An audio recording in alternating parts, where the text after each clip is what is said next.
வணக்கம். இந்த கவிதை நான் என் பையனுக்காக எழுதின ஒரு கவிதை. நிறைய டைம் நான் ரொம்ப யோசிக்கிற விஷயத்த அவன் சீக்கிரமா சட்டுன்னு எதையாவது ஒன்று சொல்லி முடிச்சுட்டு போயிட்டே இருப்பான்.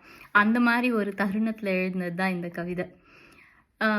திங்களன்ன முகமோ கண்ணலன்ன மொழியோ மின்னலொத்த நகையோ நீ கட்ட விழுந்த முகையோ மனம் கமழும் மலரோ நறுமலர் உறையும் நரையோ நுரை மறையா திரையோ நீ தேய்வரியா பிறையோ தாரகை உன் விழியோ தூரிகை செய் இதழோ பசும் பொன்னின் நிறமோ நீ பாரிஜாத சரமோ பருதியவன் பதிவோ பருத்தியன்ன மனமோ குருதியென சுரக்கும் குறும்பில் சாரதி இனமோ குளிர்வான மழையோ மழையாடும் குழையோ மடித்தவழும் முகிலோ நீ பைம்பொழிலின் எழிலோ நிறையன்பின் அக்ஷரமோ குறையாத அக்ஷயமோ சூக்ஷமத்தின் சூத்திரமோ நீ மழலை வயதில் மாத்திரமோ.